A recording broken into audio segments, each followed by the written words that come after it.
Assalamualaikum warahmatullahi wabarakatuh, sahabat yang dirahmati Allah. Nabi Isa alaihi salam adalah salah satu nabi yang wajib diimani seluruh umat Islam di dunia. Beliau diutus oleh Allah Subhanahu wa Ta'ala kepada Bani Israel karena kesesatan yang dilakukan oleh kaum tersebut sepeninggal Nabi Musa alaihi salam. Tidaklah sempurna iman seorang Muslim bila tidak mengimani keberadaan salah satu dari 25 nabi-nabi yang memiliki kemuliaan di sisi Allah Subhanahu wa Ta'ala. Pada akhir zaman, Nabi Isa alaihi salam akan kembali turun ke bumi untuk membunuh Dajjal, musuh umat Muslim yang paling ditakuti karena kehebatan fitnahnya. Nabi Isa akan datang kembali ke muka bumi demi menegakkan kebenaran serta memberi petunjuk jalan menuju keselamatan. Selain itu, ia juga membawa misi penting untuk membunuh Dajjal. Dajjal akan menyebarkan fitnah, kemudian berusaha menyesatkan umat manusia agar jauh dari jalan Allah. Tipu dayanya amatlah dahsyat sehingga yang baik akan terlihat buruk. Namun, tahukah Anda mengapa justru Nabi Isa alaihi salam yang ditugaskan Allah Subhanahu wa Ta'ala untuk membunuh Dajjal? Mengapa bukan Nabi Muhammad Shallallahu Alaihi Wasallam yang secara syariat sebagai junjungan seluruh umat Muslim di dunia? Sejatinya, hanya Allah SWT yang tahu alasan mengapa mengutus Nabi Isa untuk membunuh Dajjal. Tapi sebelum lanjut, jangan lupa klik tombol subscribe, like, komen, dan lonceng notifikasi sahabat untuk mendukung channel ini agar terus menyiarkan syiar Islam. Serta silakan tulis harapan sahabat di kolom komentar. Semoga semakin banyak yang mengaminkan, maka makin cepat terkabul. Membuktikan Nabi Isa masih hidup. Alasan pertama yaitu membuktikan bahwa Nabi Isa masih hidup.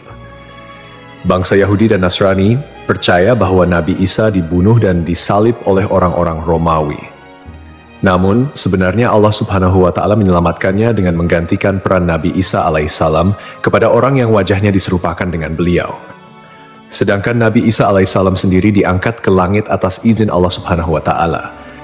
Karena ucapan mereka orang Yahudi, sesungguhnya kami telah membunuh Al-Masih Isa putra Maryam, Rasul Allah. Padahal mereka tidak membunuhnya dan tidak pula menyalibnya, tetapi yang mereka bunuh ialah orang yang diserupakan dengan Isa. Ini sesuai dengan Al-Quran surat An-Nisa ayat 159 yang artinya, tidak ada seorang pun dari ahli kitab kecuali akan beriman kepadanya Isa sebelum kematiannya. Dan di hari kiamat nanti, Isa itu akan menjadi saksi terhadap mereka. Hal ini membuktikan bahwa tuduhan bahwa Nabi Isa telah disalib oleh kaum Yahudi adalah salah. Sebab selama ini kaum kafir mempercayai bahwa Nabi Isa sudah wafat. Sementara Allah menegaskan dalam firman-Nya bahwa Nabi Isa telah diangkat ke langit sebelum kaum Yahudi membunuhnya.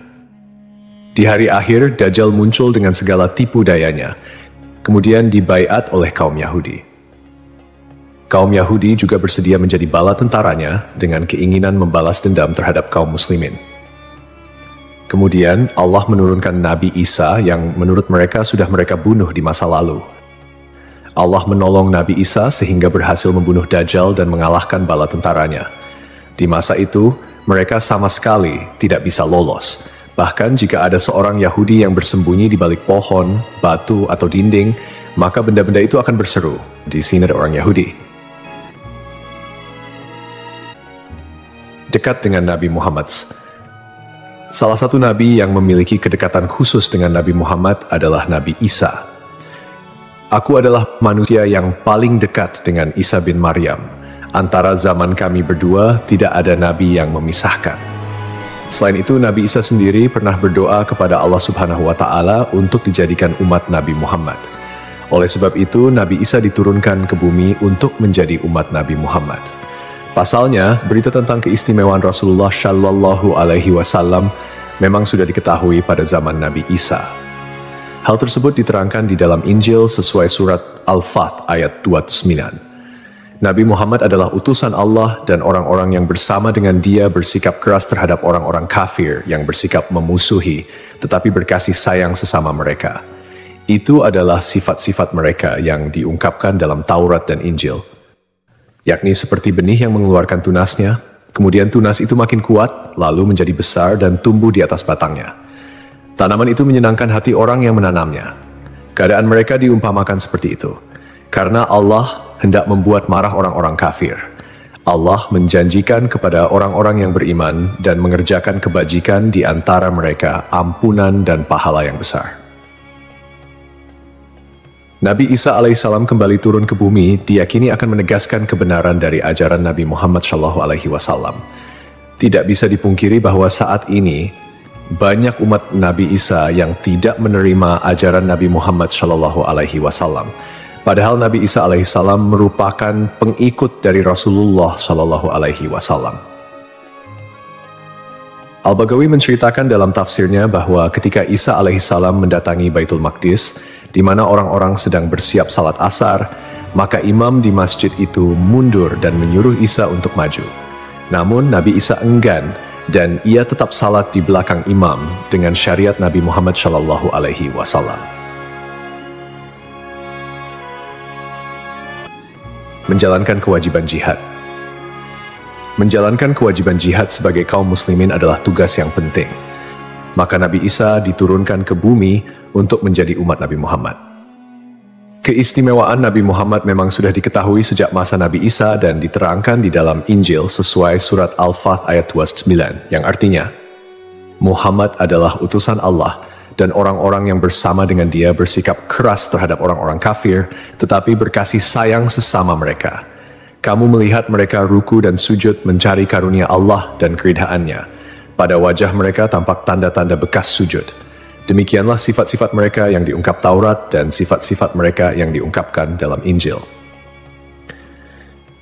Saat Nabi Isa turun ke bumi, Dajjal sudah berada di tengah masyarakat dan memperdaya manusia.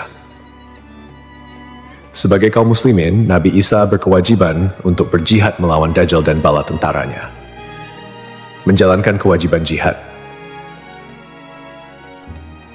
Allah Subhanahu wa Ta'ala memilih Nabi Isa alaihissalam untuk membunuh Dajjal sebagai bentuk penegasan terhadap kebenaran agama Islam.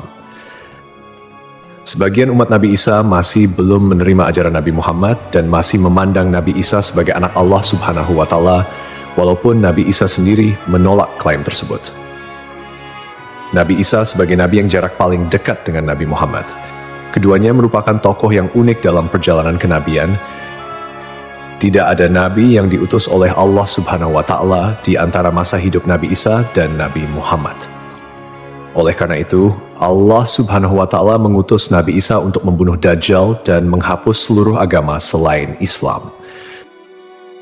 Tujuannya agar umat Nabi Isa menyadari kesesatan pandangan mereka dan beriman kepada Allah Subhanahu wa Ta'ala serta Nabi Muhammad sebagai nabi terakhir. Tindakan ini juga menggambarkan bahwa agama Islam adalah agama yang benar dan sempurna, mengintegrasikan ajaran-ajaran para nabi dari sebelumnya. Agama Islam sebagai agama rahmatan lil alamin yang membawa kedamaian, keadilan, dan kesejahteraan bagi seluruh makhluk. Nabi Isa diberikan mukjizat luar biasa seperti menghidupkan orang yang telah mati, menyembuhkan orang buta dan sakit, serta berbicara di buayan hingga dapat menciptakan burung dari tanah liat. Nabi Isa sebagai penyempurna dari ajaran sebelumnya menyampaikan bahwa setelahnya akan muncul seorang utusan terakhir, yakni Nabi Muhammad. Nabi Muhammad, nabi yang paling mulia dan utama di antara semua nabi. Beliau dianugerahi mukjizat terbesar, yaitu Al-Quran, yang merupakan firman Allah Subhanahu wa Ta'ala yang tidak dapat ditiru ataupun diubah oleh siapapun. Selain itu, Nabi Muhammad juga memiliki syafaat, yaitu pemberian ampunan kepada umatnya di hari kiamat. Melalui perbuatan membunuh Dajjal, Nabi Isa akan memperkuat dan menegaskan kemuliaan Nabi Muhammad, mengakui kedudukannya sebagai nabi penutup zaman. Tidak hanya Al-Quran, Nabi Muhammad juga diberikan mukjizat lain seperti membelah bulan dan air mengalir dari jemari tangannya. Perjalanan Isra dan Miraj serta mampu bersabda dalam berbagai bahasa. Mukjizat-mukjizat ini menunjukkan kekuasaan Allah yang melampaui batas akal manusia. Sementara keistimewaan Nabi Muhammad sebagai utusan Allah yang paling sempurna semakin terungkap, akhlak mulia, kejujuran tak tercela, keberanian luar biasa, dan kepedulian yang mendalam terhadap umatnya juga menjadi bagian dari kepribadian Nabi Muhammad. Beliau adalah uswatun hasanah, telan baik bagi seluruh manusia. Hubungan dekat Nabi Isa dan Nabi Muhammad terlihat jelas, di mana Nabi Isa adalah nabi yang paling mendekati masa kenabian Nabi Muhammad tanpa ada nabi lain yang diutus oleh Allah antara keduanya. Nabi Isa bahkan menyampaikan kabar tentang kedatangan Nabi Muhammad sebagai nabi terakhir.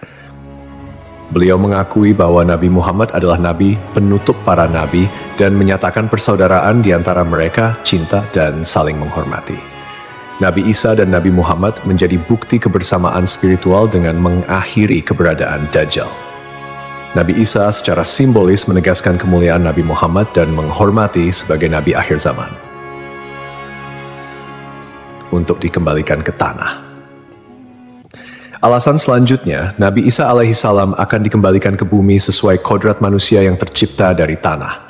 Hal tersebut sebagaimana yang dijelaskan pada surah H ayat 5 yang artinya, dari bumi kami menciptakan kamu, dan kepadanya kami akan mengembalikan kamu, dan daripadanya pula kami akan mengeluarkan kamu pada kali yang lain. Nabi Isa alaihissalam diturunkan ke bumi juga menandakan bahwa ajalnya akan tiba.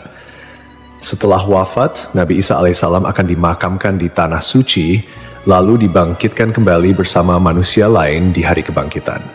Mengenai lokasi makam Nabi Isa alaihissalam, terdapat perbedaan pendapat di kalangan ulama. Sebagian ulama mengatakan lokasinya terletak di Bait al-Maqdis, dan sebagian lainnya mengatakan akan dimakamkan bersama Nabi Muhammad SAW. Sebagai muslim yang beriman, tidaklah pantas bagi kita untuk membanding-bandingkan siapa nabi yang lebih hebat, karena semua nabi yang diutus oleh Allah Subhanahu wa Ta'ala mempunyai tujuan yang sama, yaitu mengajak tauhid, mengagungkan kebesarannya. Nabi Isa alaihissalam selain ditugaskan Allah Subhanahu wa Ta'ala untuk membunuh Dajjal pada akhir zaman, ternyata beliau juga akan memiliki tugas dan maksud tertentu yang pada intinya adalah menegaskan ajaran yang dibawa oleh Nabi Muhammad SAW kepada seluruh manusia yang ada di dunia. Semoga kita semua bisa memetik pelajaran. Wallahu a'lam.